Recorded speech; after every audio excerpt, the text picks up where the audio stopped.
بسم اللہ الرحمن الرحیم۔ سلطان ایوبی اپنے فوجی سربراہوں کے ساتھ فلسطین کے قلعہ کرک پر حملے کا پلان بنا رہا تھا۔ اس وقت فلسطین پر عیسائیوں کا قبضہ تھا۔ اتنے میں سلطان ایوبی کے انٹیلیجنس کے سربراہ علی بن سفیان کا ایک نائب زاہدان آ گیا۔ اس کے ساتھ دو آدمی تھے۔ سلطان ایوبی کی آنکھیں چمک اٹھیں۔ ان دونوں آدمیوں کو اس نے بٹھایا اور پوچھا، کیا خبر ہے؟ دونوں نے اپنے اپنے گریبان کے اندر ہاتھ ڈالے اور لکڑی کی بنی ہوئی وہ سلیبیں باہر نکالی جو ان کی گردنوں سے بندھی ہوئی تھی۔ وہ سلیبی نہیں، مسلمان تھے۔ اپنے آپ کو سلیبی ظاہر کرنے کے لیے وہ سلیبیں گلے میں لٹکا لیتے تھے۔ دونوں نے سلیبیں اتار کر نیچے پھینک دی۔ ان میں سے ایک نے اپنی رپورٹ پیش کی۔ یہ دونوں جاسوس تھے جو کرک سے واپس آئے تھے۔ پہلے بھی ذکر آ چکا ہے کہ کرک فلسطین کا ایک قلعہ بند شہر تھا جس پر صلیبیوں کا قبضہ تھا۔ صلیبی شوبک نام کا ایک قلعہ سلطان ایوبی کے ہاتھوں ہار چکے تھے۔ وہ کرک کسی قیمت پر دینا نہیں چاہتے تھے۔ اس کے بعد انہوں نے دفاعی انتظامات بڑے ہی سخت کر دیے تھے، جن میں ایک بندوبست یہ تھا کہ وہ قلعہ بند ہو کر نہیں لڑنا چاہتے تھے۔ شوبک سے جب عیسائی اور یہودی باشندے مسلمانوں کے ڈر سے کرک بھاگ رہے تھے، اس وقت سلطان ایوبی نے اپنی فوج اور انتظامیہ کو یہ حکم دیا تھا کہ بھاگنے والے غیر مسلموں کو روکیں اور انہیں واپس لا کر ان کے ساتھ اچھا سلوک کریں۔ لیکن سلطان صلاح الدین ایوبی نے ایک خفیہ حکم یہ بھی دیا تھا کہ زیادہ تر باشندوں کو جانے دیں۔ اس حکم میں راز یہ تھا کہ غیر مسلم باشندوں میں سلطان کے جاسوس بھی جا رہے تھے۔ اپنے جاسوس دشمن کے اس شہر میں اور مضافات میں جس پر تھوڑے عرصے بعد حملہ کرنا تھا، وہاں بھیجنے کا یہ موقع نہایت اچھا تھا۔ مسلمان جاسوس عیسائی اور یہودی پناہ گزینوں کے بھیس میں کرک چلے گئے۔ وہاں کے مسلمان باشندوں کو ساتھ ملا کر انہوں نے خفیہ اڈے بنا لیے تھے۔ وہ وہاں سے اطلاعات بھیجتے رہتے تھے۔ سلطان ایوبی ذاتی طور پر ان کی رپورٹیں سنا کرتا تھا۔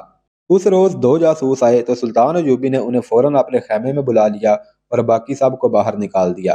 جاسوسوں کی رپورٹ میں صلیبیوں کی فوج کی نقل و حرکت اور ترتیب کے متعلق اطلاعات تھی۔ سلطان ایوبی ان کے مطابق نقشہ بناتا رہا۔ اس دوران اس کے چہرے پر کوئی تبدیلی نہیں آئی۔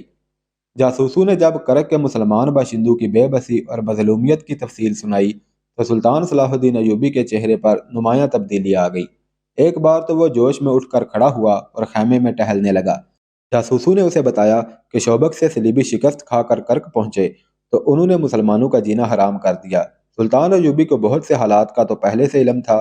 ان دو جاسوسوں نے اسے بتایا کہ اب وہاں بازار میں جن مسلمانوں کی دکانیں ہیں وہ بہت پریشان ہیں۔ غیر مسلم تو ان کی دکانوں پر جاتے ہی نہیں۔ مسلمانوں کو بھی ڈرا دھمکا کر ان کی دکانوں سے دور رکھا جاتا ہے۔ وہاں مسلمانوں کے خلاف نفرت کی باقاعدہ مہم شروع کی گئی ہے۔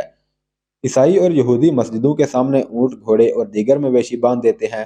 اذان اور نماز پر کوئی پابندی نہیں، لیکن جب اذان ہوتی ہے تو غیر مسلم شور مچاتے، ناچتے اور مذاق اڑاتے ہیں۔ جاسوسوں نے بتایا کہ مسلمانوں کا قومی جذبہ ختم کرنے کے لیے وہاں اس قسم کی افواہیں زور و شور سے پھیلائی جا رہی ہیں کہ صلاح الدین ایوبی اتنا شدید زخمی ہو کر دمشق چلا گیا ہے کہ اب تک مر چکا ہوگا، اور یہ بھی کہ سلطان ایوبی کی فوج کمان کی کمزوری کی وجہ سے صحرا میں بکھر گئی ہے اور سپاہی مصر کی طرف بھاگ رہے ہیں، اور یہ بھی کہ مسلمان اب کرک پر حملہ کرنے کے قابل نہیں رہے اور بہت جلدی شوبک بھی صلیبیوں کو واپس ملنے والا ہے، اور یہ بھی کہ سوڈانی فوج نے مصر پر حملہ کر دیا ہے اور مصر کی فوج سوڈانیوں کے ساتھ مل گئی ہے۔ جاسوسوں نے بتایا کہ اب علل صبح پادری مسلمان محلوں میں گھومتے پھرتے اور ہر مسلمان گھر کے دروازے پر گھنٹیاں بجاتے اپنے مذہبی گیت گاتے اور مسلمانوں کو دعائیں دیتے ہیں۔ وہ اپنے مذہب کا اور کوئی پرچار نہیں کرتے۔ یہ پرچار وہاں کی عیسائی اور یہودی لڑکیاں کرتی ہیں جو مسلمان نوجوانوں کو جھوٹی محبت کا جھانسا دے کر ان کے ذہن تباہ کر رہی ہیں۔ یہ لڑکیاں مسلمان لڑکیوں کی سہیلیاں بن کر انہیں اپنی آزادی کی بڑی ہی دلکش تصویر دکھاتی اور انہیں بتاتی ہیں کہ مسلمان فوج جو علاقہ فتح کرتی ہے وہاں مسلمان لڑکیوں کو بھی خراب کرتی ہے۔ ان رپورٹوں میں سلطان ایوبی کے لیے کوئی بات نئی نہیں تھی۔ ابتدا میں اس کے جاسوس اسے کرک کے مسلمانوں کی حالت زار بتا چکے تھے۔ وہاں کے مسلمانوں کا یہ حال تھا کہ وہ سلطان ایوبی اور اس کی فوج کے خلاف کوئی حوصلہ شکن افواہ نہیں سننا چاہتے تھے، لیکن وہاں جو بھی بات ان کے کانوں میں پڑتی تھی حوصلہ شکن ہوتی تھی۔ وہ ڈرتے بات نہیں کرتے تھے۔ ان کے گھروں کی دیواروں کے بھی کان تھے۔ وہ اکٹھے بیٹھنے سے بھی ڈرتے تھے۔ جنازے اور بارات کے ساتھ بھی جاسوس ہوتے تھے اور مسجدوں میں بھی جاسوس ہوتے تھے۔ ان کی بد نصیبی تو یہ تھی کہ جاسوسی ان کے اپنے مسلمان بھائی کرتے تھے۔ وہ اپنے گھروں میں بھی سرگوشیوں میں باتیں کرتے تھے۔ کسی مسلمان کے خلاف صرف یہ کہہ دینا کہ وہ صلیبی حکومت کے خلاف ہے